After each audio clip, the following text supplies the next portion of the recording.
Hey KC, it's Feel Good Fridays with the KC Connector. I'm your host, Bree, local realtor, community connector, and your plug for the people and places making Kansas City feel like home. Now, today's episode is a little personal. It's honest, and honestly, it's long overdue.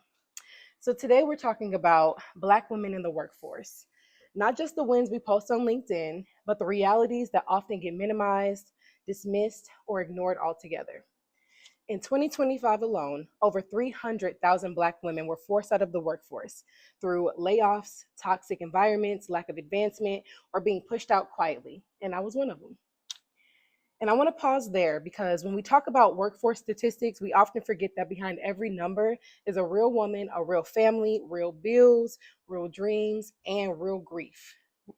Today's conversation isn't about blaming, it's about naming what's happening, understanding why it keeps happening, and talking about what's possible on the other side. Now, before we even get started, I do want to share a little bit about my personal experience. I won't go into much detail. However, I was micromanaged in ways that didn't match my performance or my results. So, decisions were questioned, my voice was filtered, my growth felt capped, and I literally felt like I was intentionally being kept small. And for many Black women, the experiences felt familiar. So, it's the subtle things, right? Like being overqualified and underutilized, having to over explain your competence, being praised for grit instead of promoted for excellence, and watching others make mistakes that you were never afforded. And then there are microaggressions, right? Tone Mm. policing, being labeled intimidating or too much or too loud. That was mine.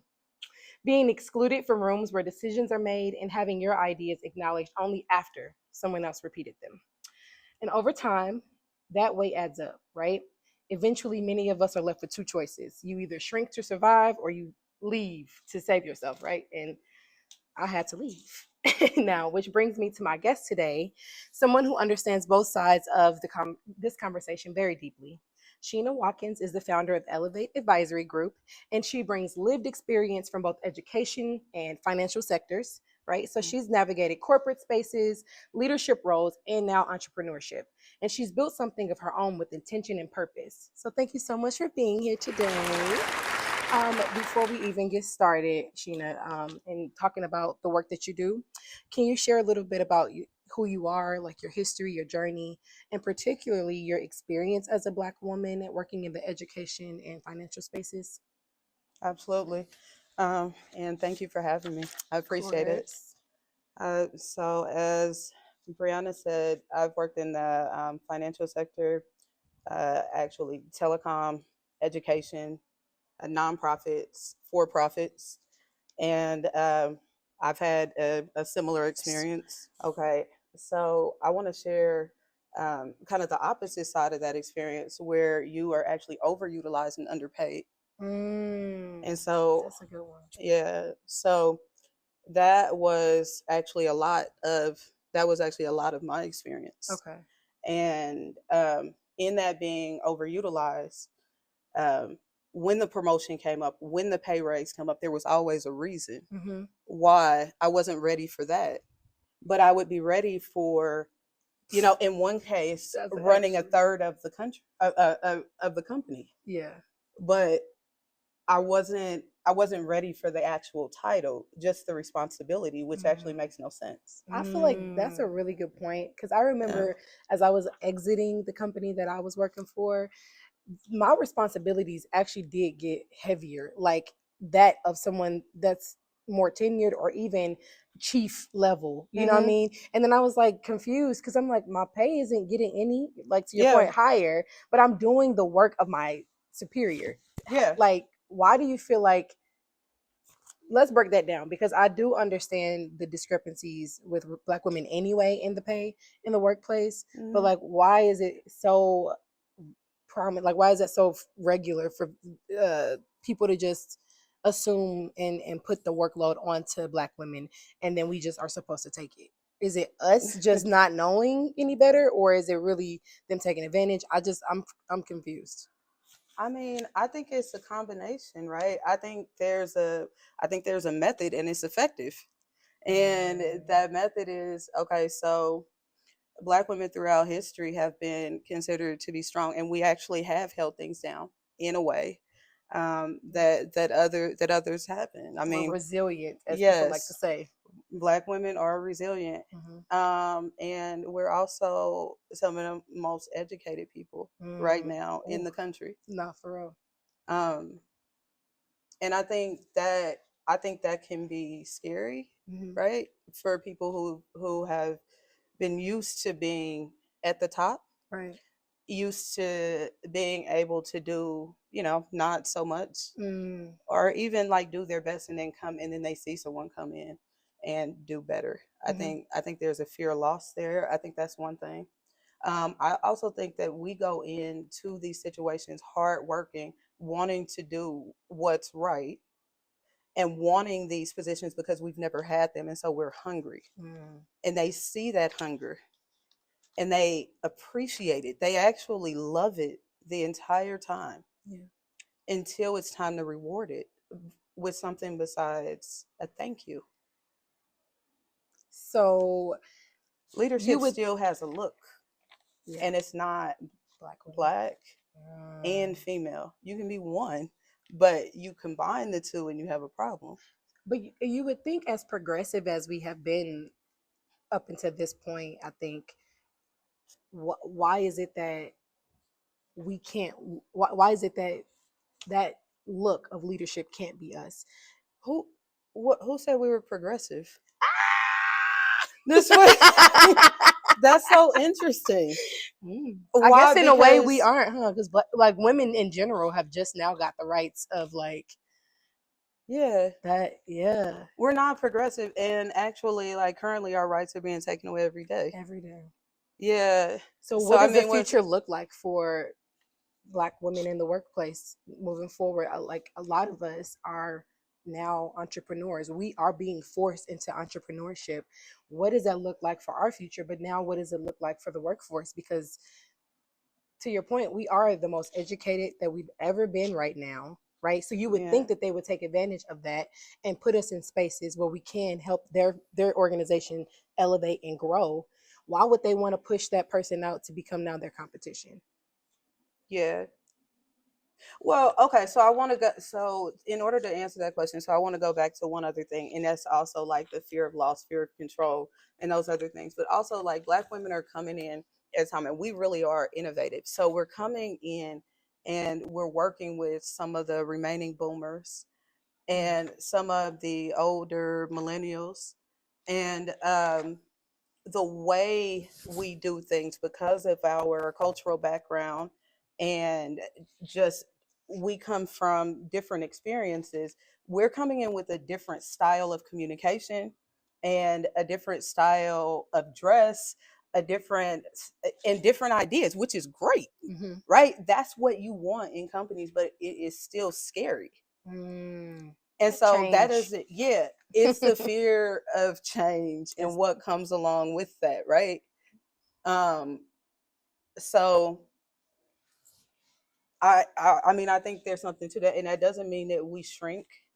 And in order to fit into those spaces, it means those spaces need to be, if they want to continue being in those spaces, they have to get on board yeah. with innovation and Mm. change, which includes Black women and what they bring to the company. Absolutely, absolutely. So, can we get a little personal and maybe you share some of your unspoken challenges that you face working in corporate environments that people outside of those spaces not might fully understand? Because do you think that you're right? We are experiencing these things. You did mention earlier that it was intentional. Do you think that it's always that way, or do you think that they really don't fully understand? Um, wow, that's a big question. I think there's space for both of those things. Okay. I think sometimes it's intentional. I think sometimes it's complete ignorance. I think other times it's simply ingrained in the culture. And Mm, the it's very similar to systemic racism in the country. Organizations are no different. right. So when something is ingrained in the culture, it becomes a way of being, and those things just disproportionately impact people of color. And in this conversation, we're talking about the disproportionate impact it has on Black women. Exactly. So some of it intentional, some of it is just blatant disregard. It doesn't, they don't feel the pain. Yeah. And so it doesn't matter as much. Yeah. Um and so when you talk about what's next in the future, so and why people, if it's obviously better, right? So if it's clear that we now have, a great deal of education, we have a great deal of expertise, we have a great deal of experience, why wouldn't they just want us, right? Yeah. Right. Okay. But we also then have to talk about those other deep rooted defense mechanisms, the human aspect of it that we Right. just talked about, fear, ingrained culture, and all of those Okay. you get a Thanks. Yeah. real impact to the company as well. So you talk about the impact to Black women. There's a Yeah. lot of pain, there's a lot of hurt and all that. And I talk about they don't feel it, right? In the Right. same way. They don't know they feel it because they don't put the two together. It's easy to just forget that the thing that made you uncomfortable was also the thing making your business thrive. Mm-hmm. And so you can continue to tell that lie Mm-hmm. that Only for so that long. exactly, until the lie cost too much to keep and maintain. And so here we're reaching this point. When you talk about 300,000 Black women being pushed out of the workforce, and now, like even more, you talk about them going into entrepreneurship. You talk about now these educated innovators who have all of the knowledge from the corporations and institutions that they've been. Mm-hmm. They could be your greatest competitors, Man. right? Or or you can put something in place to get your organization to a point where it is not only accepting of Black women as tokens, Yeah. but an actual place of inclusion where Black women genuinely have a seat at the table, Mm-hmm. not just a physical presence at the table. And that's usually what it is. It's Yeah. just giving someone the name, the title, the overhead, and Yeah. not actually trusting them with the job, or maybe, like to your point, just giving them the work and not giving them the pay and the title. But what about the woman who doesn't want to go into entrepreneurship? What if she loves? I have a friend who loves what she does. As structural engineers, hard work, but she wouldn't want to have it any other way. She likes the company feel, she likes the environment, right? She also expresses maybe experiencing some of the same things that we experience.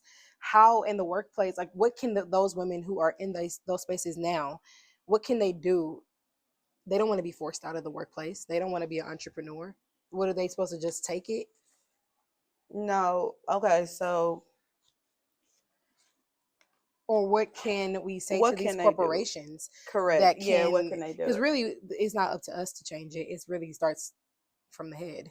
Right. So what can we do? One, I mean, I don't want to necessarily start with like the ways in which we can. I mean, I guess sometimes I guess we have to start, but one, we have to be more united in every organization where people see these things. Yeah. You see it. It is not just the experience of this one Black woman. Other Black women see it, and they remain at that company. They don't speak up. Mm. Other allies who claim to be anti-racist don't see it, somehow. Yeah. Or if they do, don't speak up. And that doesn't, and I understand that people have their own things. People have children, have responsibilities and all of Yeah. those things. But so do these Black women. Yeah. And if we actually want to see lasting change, that means that we have to be ready to sacrifice some of our comfort. Mm. And so that's one thing that I don't see us doing. I don't see a lot of us, you know, demanding that another person is treated well. Mm. Okay, I like that you just said that, because I don't know how many times, and at least in my experience, someone would bring me to the side and be like, "Oh, I saw how they Yeah. just did that to you," and I'm just like, "Well, why didn't you speak up? Why didn't you say anything? Why do I?" And then even if the collective is being treated one way, the Black woman is always the one in the HR's office trying to speak on behalf of the entire department. And at least again, in Yeah, my correct. experience, it's like, why do we always have to be the ones that are the backbones for everybody else, and then when we need the help, is silence? That is, and I think that might even lead into the next, topic, which is microaggressions in the work culture entirely. People do see these things and we just ignore it, and that's one thing that I think that corporate America could just stand to change entirely. But microaggressions are often brushed off as small, right? But we know that they're anything but that.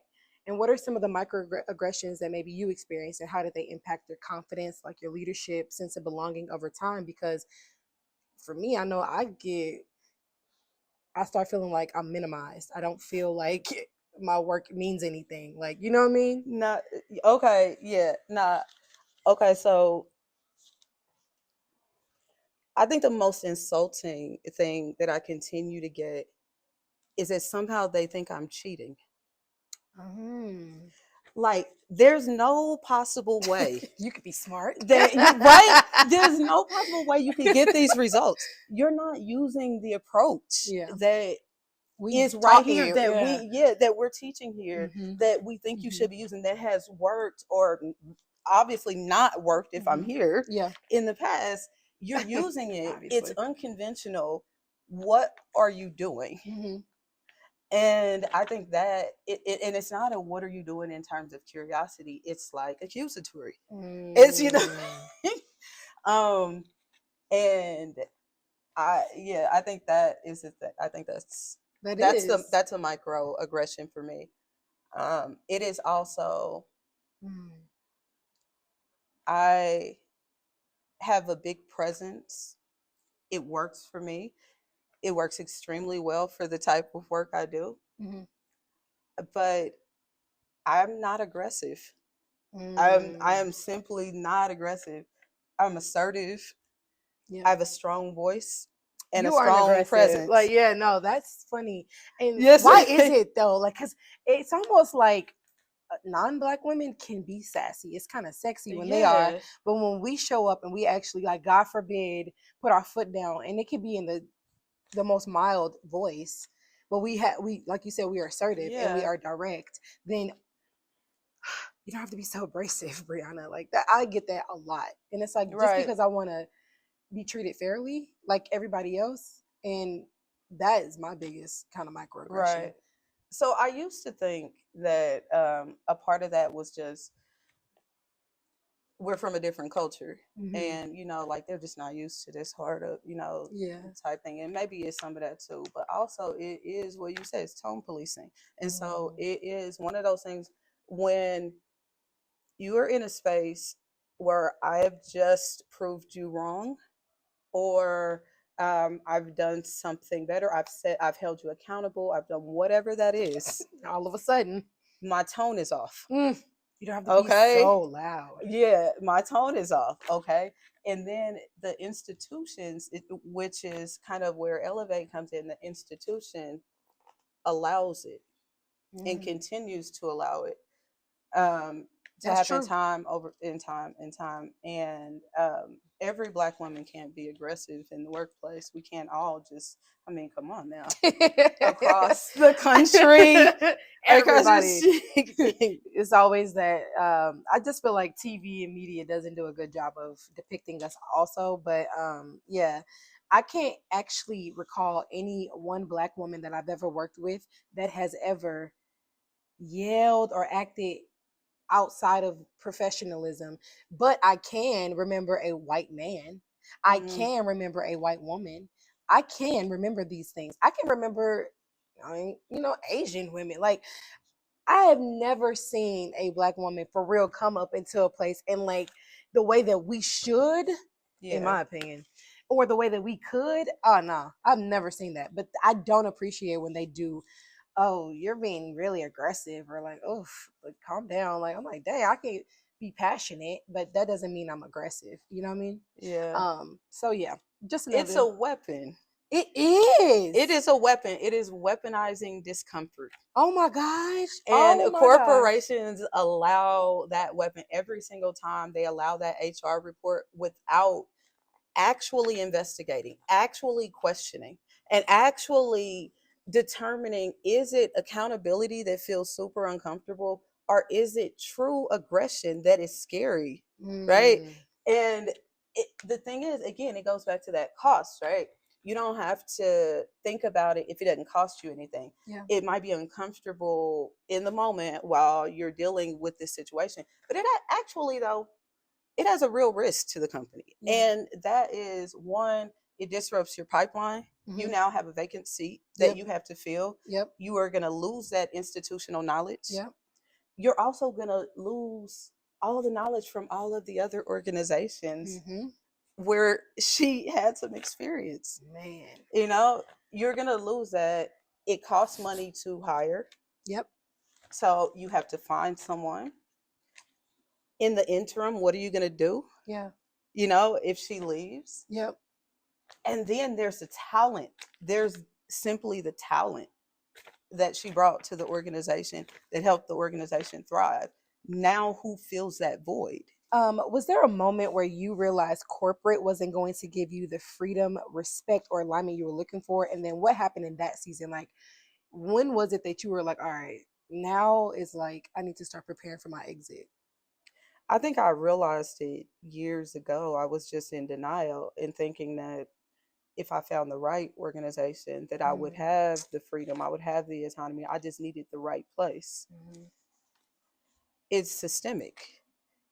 I mean, I'm sure that there's a right space somewhere out there, but I mean, really, when you are a Black woman, when you're talented, and these organizations don't have to do anything, Yeah. they don't have to treat you fairly, um, because there are no ramifications Yeah. for not doing it immediate anyway. Yeah.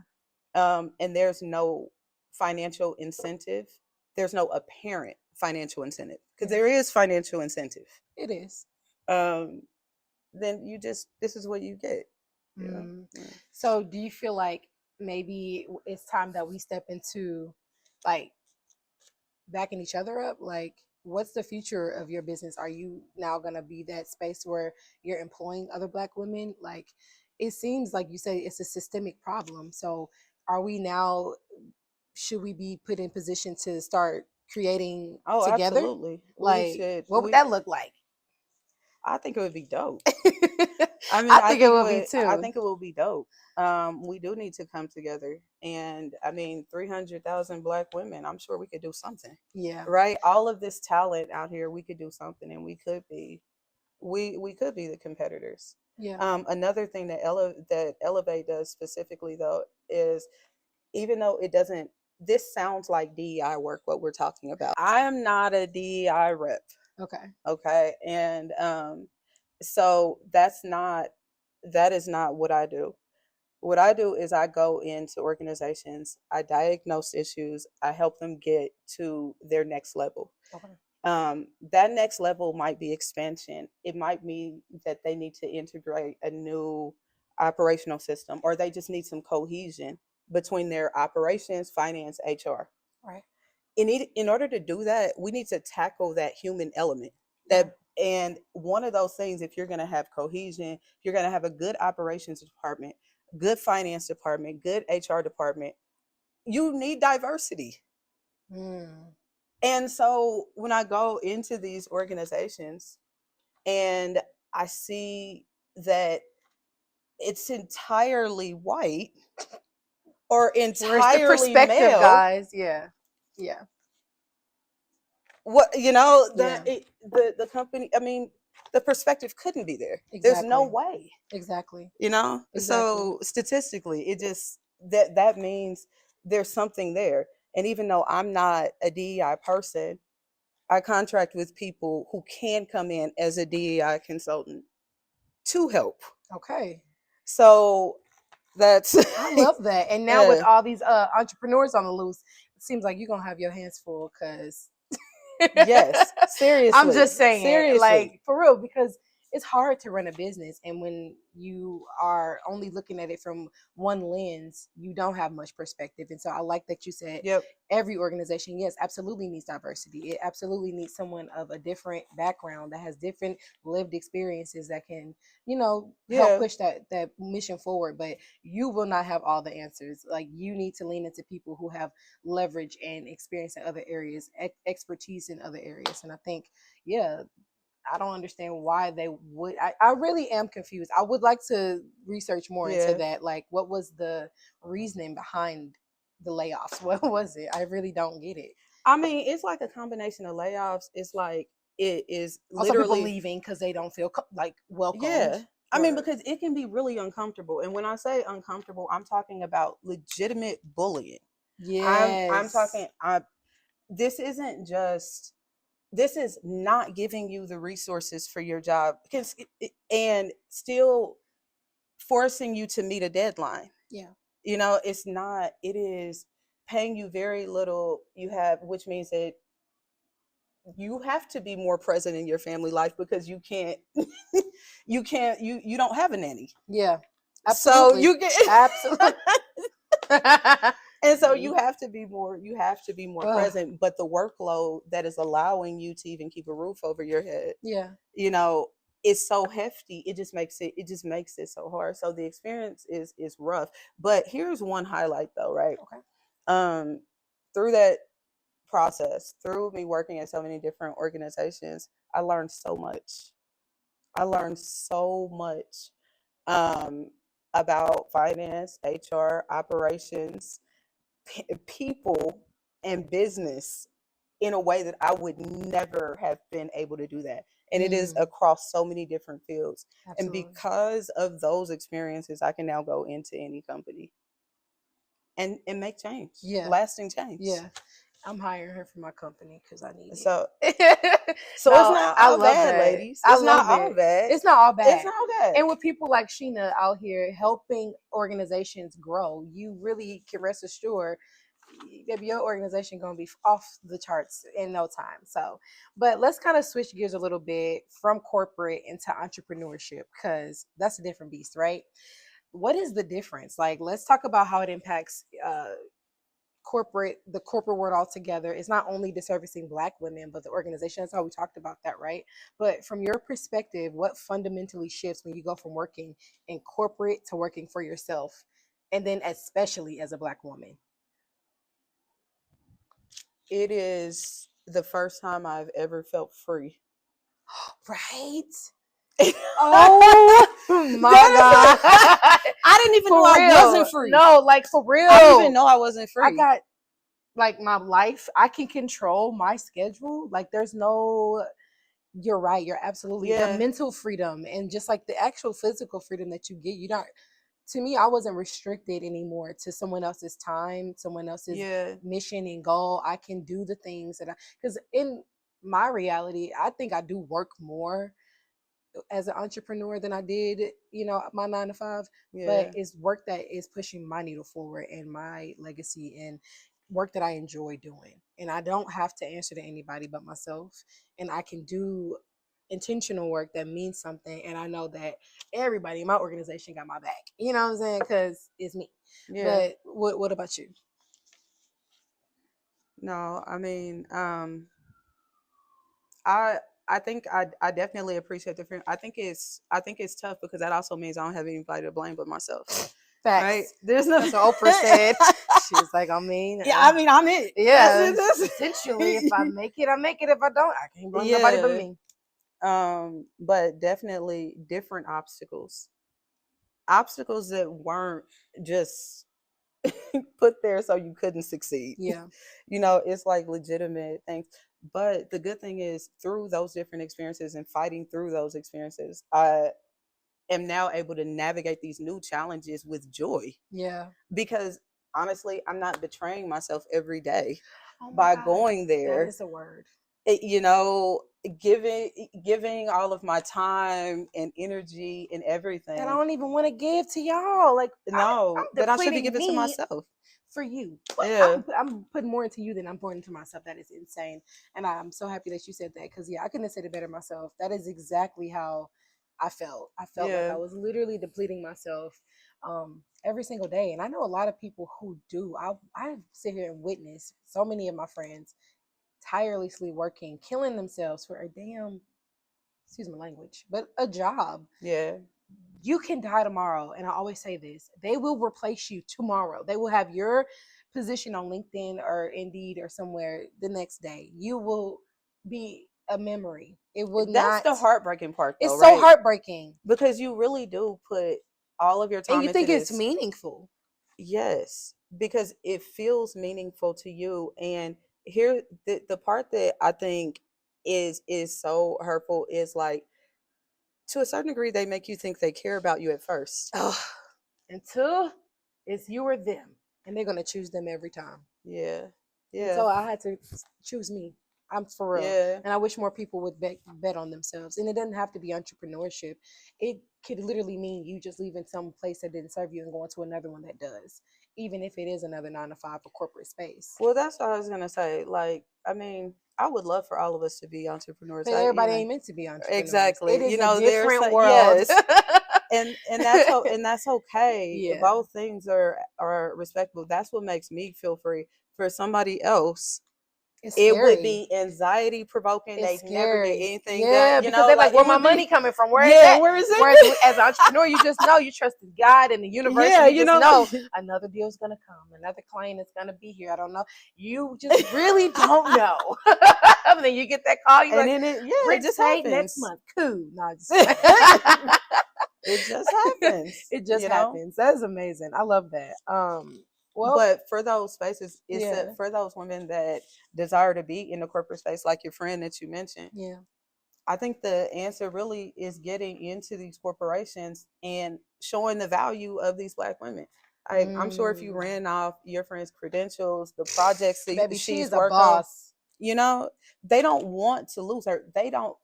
The thing is, the value for Black women, obviously, is just not there. And we have to, what we do have to do is show them the value. I like that you say that because another one of my experiences, I had two Black women in the place that I had left, and one of them phenomenal. I'm not bashing anybody, I promise. But the point I'm trying to make is she showed her value always in every, and then it was funny because the other Black woman was like, dang, I need to start doing that. And in my head I was thinking, y'all have the same position, essentially, like title, like weight. You should have been doing that because you are chief of blah blah blah. You know what I'm saying? The fact that this lady came in and had to show you, I love that she did it, and she did it with grace. And I wish more Black women were like that, took other Black women under their wing and gracefully led them. And because I do believe, this is my personal opinion, you know, eh, what is it? You know how when you grow up or when you were a kid, your mom's like, keep the house information in the house, like family business. Yeah. So that's how I feel about Black people. White people don't need to be in Black people's business. And I feel like when you are in these white spaces, when you see another Black person, you know, we just have that unspoken language. And I do feel like as Black people, sometimes it is up to us to show our value. We cannot always expect people to just see, oh yeah, Brianna's great at this and this. No, I actually got to provide a resume. I actually have to have a portfolio of work that proves Brianna can do this type of work, whatever. But we don't do a good job of always showcasing ourselves. Is it because what is that? Because I mean, historically, we are known to be flashy people. Why is it that when it comes to work, we are afraid to like overstep or like, we're just learning the corporate language for real, like we're just learning the system. This system wasn't created for us. Yeah, you're right. I'm busy. And work flash is different than our type of flash. Thanks. I mean, it is. If we would just take some concepts from that, honestly, we have to though. Like, seriously, if we would just take some concepts from that, that would be dope. Yeah. I also think that we need to go a step further and actually start compiling some data holistically about the contributions of women, Black women in this country, and we need to start actually looking and talking about the data. How much does it actually cost to hire a person after a Black woman leaves just unexpectedly because she's unhappy? What is the cost to replace her? Mhm. And then what happens to the company afterwards? We need to start compiling things. Mm. And That's a good point. I'm sure the data exists, because it's not the loss. The loss is an opportunity. Like, there's a real opportunity cost to not having Black women in your organization. Yeah. If we're coming up with these great ideas, even if it makes you uncomfortable, when that Black woman leaves, those great ideas leave with her. Yeah. Yeah. The execution that you don't believe is executive ready, the execution is still there. And when she is gone, because you're not helping her get to this next stage, Yeah. the execution is gone. Yeah. The institutional knowledge is gone. Yeah. There is a cost to that when you're not able to develop the product, because this woman that was developing these incredible products Yeah. is tired of dealing with the shit. What do you do? What do you do? You have to look for somebody else, and there's a cost. And you're probably gonna pay them more. Wow. And you're gonna get less because they didn't. Correct. Wow. And you shouldn't have even been paying her less in the first When place, you could right? have just gave her what she was really worth, Yes. and then you would have. The cost will be absorbed somehow. Yeah. So really, they're losing money, I think maybe not in the short run. but long term. Yeah, Yeah. of course. Exactly. That is a really good perspective. Okay. Now, let's switch gears a little bit to giving some advice for these Black women as we kind of wrap up our conversation. So, for those women who are feeling stuck, minimized, unsure of whether to leave or to stay, what would you want them to know? Hmm.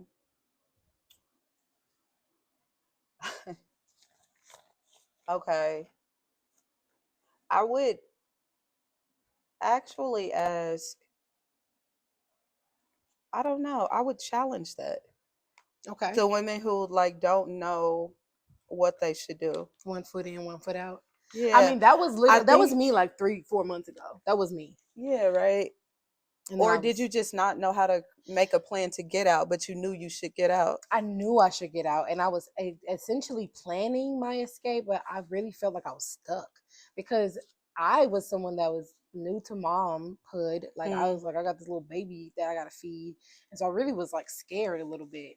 So it was fear, it was anxiety, it was like this. I don't know. I always say the thing, delaying the inevitable. It was gonna happen. I was either gonna be pushed out or I was gonna just have to leave because I was that miserable. But I was like, it was crippling. It was. Some days I couldn't even go to work because I'm like, oh my God, they're gonna. So it was crazy because the day that I was like, I knew I was gonna get like, I felt it. But when it happened, that is when the peace came. I swear to God, it was like, it was almost like, okay, the thing that I was waiting to happen finally happened, and now I have to plan. But I would actually want to give some advice to a woman to not do that because although I end up okay, I did, make it work. Yeah. Everybody is not gonna have the same support system, the same, financial, security, all those things that kind of just happened for me, luckily. But and I guess that's what I'm asking. Like, if you were talking to me 4 months ago, I don't know what you could have said to get me to leave. Well, I don't think that I need. Okay, all right. So, because I was scared, because some people are very scared to bet on themselves. Different than no. Okay, all right, got you. So I would say dig deep. I would say dig deep and try to figure out. Just because you have a bad experience at one company does not mean that you will continue to have that experience. Yeah. And just because a lot of Black women are having this experience, it does not mean that this is the experience of every Black woman. That's true. And so this doesn't mean that let's not just all leave the workforce in droves. Okay? They don't want that's you. That's not this. But if you find yourself in a situation where you previously felt successful, you don't feel like you are given the tools that you need, the resources, you don't feel included in conversations you should be in, or you think you should be in, And if you feel like you deserve more pay, Mm, or you know of a pay disparity, then say something. Stand okay. up for yourself. So you would Don't suggest saying something first You before? have to say Okay. something. You have to say something. Okay. And that's the scary part, right? Closed mouths don't get fed. Yep. And if you don't ask the question, you really don't know the answer. And so I did work for a company, and they had a salary scale that I'm not sure if it was inherently, racist or like built to say black people should make less, but their evaluation system seemed to have for like who fell at this particular level and who didn't. That seemed to be an indication that there was something um, race related there. Got you. But their salary band, made sense, and so that could be explained. But sometimes when you reveal things to Okay. organizations, maybe they can fix it. Maybe they At can least fix give it. them the opportunity to try to correct Yeah. their mistake. And then after that, it don't work. You correct their resume, baby, and you get on Indeed and you start applying. Nah, for real. And get Because up out it's of just there. not worth it. It's not worth your mental. I don't think any job is worth Nah. being depressed over, having anxiety over, having to go to dang therapy. Like, it is not worth it. It's not your. It's just Yeah. I that think is the thing is related to your. we don't know. Yeah. And that because high performing women are so used to being high performing, when Yeah. they're not high performing for some reason, Yeah. and it seems out of their control, it can be a skill set issue, and it's not the right thing. A lot of times though, it's really in an environment where you're being stifled. You're Mm-hmm. being set up to fail. Yeah. And so we don't not only do we not speak up to that supervisor, we don't talk to our friends, we don't do anything but sit there. And that's where the depression comes in, the resentment, You're right. the betraying oneself and all that, because we turn inward. Yeah. And I'm saying, like, it's not you. It's not. Yeah. It's not you. So that's the first thing. Yeah. It's not you. It is the system. Stand up for yourself. Yeah. You do have rights. Don't be scared. And if you get fired, you're amazing. You'll find another job. And that doesn't. There we go. But we also need to focus on building other streams of income so that we have more financial freedom. Absolutely. And that is what I'm all for, because I want to be able to make money in my sleep, because I'm not a hard worker. Yeah. I'm a hard worker. I don't like to work hard. Yeah. I don't like hard labor. Let's say that. Hard worker, don't like hard labor. Facts. Now, thank you so much. That was a really good conversation. Just one last question before we head out. How do you define success right now? Like, and how is it different from what success looked like when you were in the corporate space?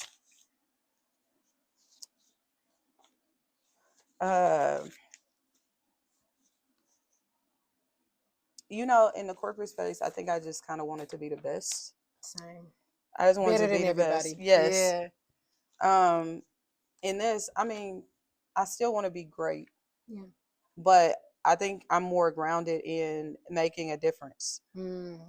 And I think so success here means that I get to do something that I love. Like, I literally get to solve problems all day.